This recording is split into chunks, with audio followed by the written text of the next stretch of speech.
आखिर भगवान श्री कृष्ण की मृत्यु के समय क्यों आए थे पवन पुत्र हनुमान जी? क्या सचमुच भगवान श्री कृष्ण की मृत्यु के समय वहां पर मौजूद थे वो?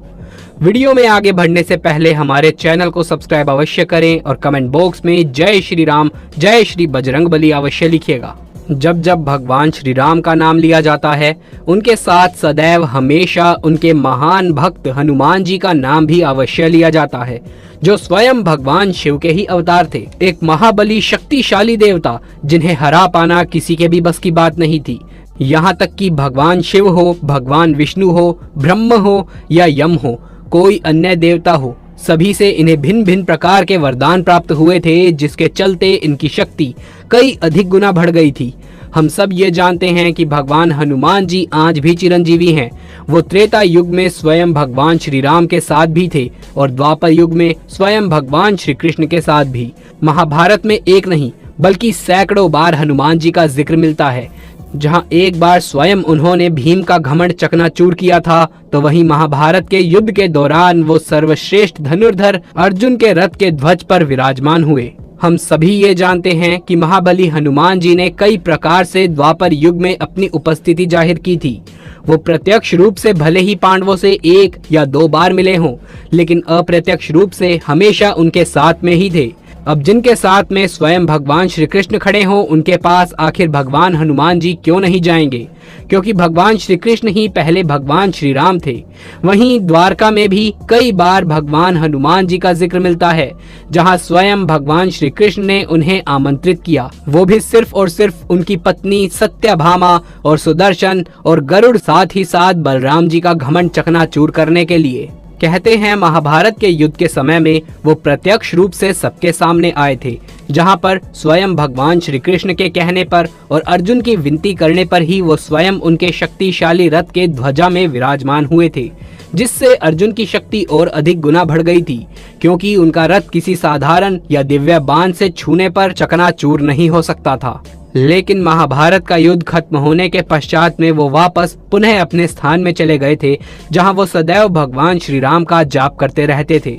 महाभारत का युद्ध अधर्म पे धर्म के विजय का प्रतीक था, और जहां पर भगवान श्री कृष्ण ने कूटनीति और अपने तपोबल के कारण अधर्मियों का नाश कर दिया था और धरती से सभी अधर्मियों को मिटा दिया था, जिसके बाद में उन्होंने अंत में अपना शरीर त्याग कर बैकुंठ धाम की तरफ प्रस्थान करने का निश्चय किया। और महाभारत खत्म होने के 36 वर्ष बाद स्वयं भगवान श्री कृष्ण ने अपना देह त्यागा। इसके पीछे भी पूर्व जन्म त्रेता युग के समय का ये श्राप मौजूद था, जो कि स्वयं बाली की पत्नी ने उन्हें दिया था। और वो बाली ही था जो एक शिकारी के रूप में आकर भगवान श्री कृष्ण के पैर पर उन्हें मृग समझकर वार कर देता है, एक बाण छोड़ देता है, जिसकी वजह से स्वयं भगवान श्री कृष्ण को अपना देह त्यागना पड़ा था। लेकिन यहाँ एक सवाल उठता है कि जब हनुमान जी को ये बात का ज्ञात हुआ, तो हनुमान जी क्यों नहीं भगवान श्री कृष्ण को रोकने आए? क्या हुआ जब स्वयं हनुमान जी को यह पता चला कि उनके आराध्य भगवान स्वयं इस धरती को छोड़ने वाले हैं और बैकुंठ धाम की तरफ प्रस्थान करने वाले हैं? क्या हनुमान जी उनसे मिलने आए थे? तो दोस्तों, हम आपको इस बारे में विस्तार से बता देते हैं कि हनुमान जी भली भांति जानते थे कि भगवान श्री कृष्ण कौन है, और इसके साथ ही हनुमान जी में भक्ति और साधना की शक्ति इतनी प्रबल थी कि वो सांसारिक मोह माया, दुख और सुख से भी परे थे। इसीलिए वो ये सब बात भली भांति जानते थे कि भगवान श्री कृष्ण किस प्रकार इस धरती पर आए हैं और किस प्रकार प्रयोजन पूर्ण कर कर वो इस धरती से जा रहे हैं। ऐसा ही संदर्भ हमें त्रेता युग में रामायण के दौरान भी मिलता है, जब स्वयं हनुमान जी के डर के कारण श्री राम को अपनी अंगूठी पाताल लोक में गिरानी पड़ी थी, क्योंकि वो जानते थे कि हनुमान जी उन्हें बैकुंठ धाम जाने नहीं देंगे। और जिसके बाद में वासुकी नाग की सहायता से उन्हें श्री राम की हजारों अंगूठियों के बारे में पता चला। दरअसल जब राम जी का अवतार लेकर बैकुंठ लोक से धरती पर आए भगवान विष्णु जी के सारे कार्य समाप्त हो गए, तो उन्हें वापस अपने बैकुंठ धाम जाना था, जिसके लिए उन्होंने यमराज जी से कहा। लेकिन यमराज जी भगवान श्री राम के प्राण लेने से डरते थे। भगवान श्री राम की मृत्यु में सबसे बड़ी बाधा उनके प्रिय भक्त हनुमान जी थे, क्योंकि हनुमान जी के होते हुए यम की इतनी हिम्मत नहीं थी कि वो राम के पास तक पहुंच सके। इसीलिए श्री राम ने अपनी अंगूठी को महल के फर्श के एक छेद में गिरा दिया और हनुमान जी से कहा कि उसे खोज कर ले आइए। हनुमान जी ने अपना रूप छोटा कर लिया और वो एक भंवरे के आकार के बन गए और उस अंगूठी को ढूंढने के लिए छेद में उन्होंने प्रवेश ले लिया। वो छेद केवल एक छेद नहीं बल्कि सुरंग का एक रास्ता था जो सांपों के नगर नागलोक को जाता था। हनुमान जी नागों के राजा वासुकी जी से मिले और अपने आने का कारण बताया। वासुकी हनुमान जी को नागलोक के मध्य में लेकर गए जहां अंगूठियों का एक पहाड़ जैसा ढेर लगा हुआ था। हनुमान जी सोच में पड़ गए कि वो यहाँ कैसे उसे ढूंढ पाएंगे, क्योंकि ये तो भूसे में सुई ढूंढने के जैसा था। लेकिन सौभाग्य से उन्होंने जो पहली अंगूठी उठाई वो राम जी की अंगूठी ही थी। हनुमान जी आश्चर्यचकित रह गए और उत्सुकता से उन्होंने दूसरी अंगूठी उठा करके देखी। ये अंगूठी भी राम जी की ही थी।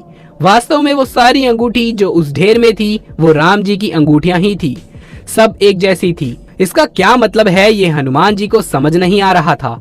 वासुकी जी मुस्कुराए और बोले कि इस संसार में जो आता है और सृष्टि के विनाश के चक्र से गुजरता है तो उसे एक दिन इस सृष्टि को छोड़कर वापस जाना ही होता है। हनुमान जी को वासुकी जी की बातें बहुत ही अजीब लग रही थी, लेकिन कुछ समझ नहीं आ रहा था। लेकिन वो इतना जरूर समझ गए थे कि उन्हें अंगूठी लाने के लिए राम जी ने यूं ही नहीं भेजा। इसके पीछे जरूर कोई कारण है। वो तत्काल धरती पर पहुंचे और भगवान राम के महल के बाहर उनकी रक्षा करने लगे। तभी वहां यमराज जी का आगमन हुआ। यमराज जी हनुमान जी को देखकर चकित रह गए। यमराज जी ने हनुमान जी से कहा कि रास्ते से हट जाइए, अब भगवान राम जी का अंतिम समय आ चुका है, मुझे उन्हें वापस उनके धाम में ले जाना ही होगा। हनुमान जी ने कहा कि मेरे रहते ऐसा कभी नहीं हो सकता। अगर आप अंदर जाना चाहते हैं तो पहले आपको मुझसे युद्ध करना होगा। फिर वीर हनुमान और मृत्यु के देवता यमराज के बीच में युद्ध आरंभ हो गया। हनुमान जी ने अपनी गदा से प्रहार करना शुरू कर दिया। यमराज जी ने भी अपनी गदा से उसका उत्तर दिया। यमराज जी और हनुमान जी का युद्ध खत्म होने का नाम ही नहीं ले रहा था। ऐसा लग रहा था कि हनुमान जी या फिर यमराज जी किसी न किसी की आज मृत्यु जरूर होगी। हनुमान जी का गुस्सा 7वें आसमान पर पहुंच चुका था। उन्होंने यमराज जी पर बड़ी ही तीव्रता के साथ अपनी गदा से एक प्रहार किया। यमराज जी कुछ समझ पाते उससे पहले हनुमान जी की गदा उनके मस्तक पर जा लगी और यमराज जी मूर्छित होकर नीचे गिर गए। जब यमराज जी की मूर्छा टूटी तो उन्होंने देखा कि वहां पर श्री राम मौजूद हैं। भगवान श्री राम ने हनुमान जी से कहा कि यमराज को मैंने ही बुलाया है, अब मुझे अपने धाम वापस जाना ही होगा, मेरा जाने का समय आ चुका है। फिर भगवान राम ने यमराज जी से कहा कि अब आप मुझे दूसरे लोक ले जा सकते हैं।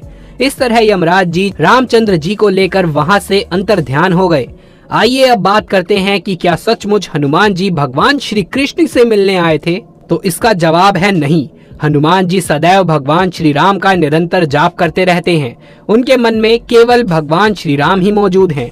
उनको ये ज्ञात था कि भगवान श्री रामचंद्र ना तो कहीं जाते हैं और ना ही कहीं से आते हैं, वो तो हमेशा ही उनके हृदय में वास करते हैं। इसीलिए भगवान श्री कृष्ण के प्रस्थान करते समय ना ही हनुमान जी दुखी थे और ना ही उनकी आंखों में आंसू निकल रहे थे। और अगर रही मिलने की बात तो ऐसा कहा जाता है कि हनुमान जी प्रभु श्री राम के अथवा श्री कृष्ण के परम भक्त कहलाते हैं। इसीलिए भगवान के बीच में आंतरिक मन में यानी कि आंतरिक तरंगों से हमेशा मिलन होता रहता है। इस प्रकार से कहा जा सकता है कि स्वयं श्री कृष्ण और हनुमान जी अपने अंतर मन से हमेशा एक ही साथ रहते हैं और हनुमान जी हमेशा अपने भगवान के ध्यान में लगे रहते हैं। इस प्रकार से भगवान स्वयं हनुमान जी के साथ उनके अंतर मन में विराजमान रहते हैं। इसीलिए दोस्तों सच्ची श्रद्धा के साथ कमेंट बॉक्स में जय श्री राम, जय श्री हरि विष्णु, जय श्री कृष्ण और जय श्री बजरंग बली अवश्य लिखिएगा।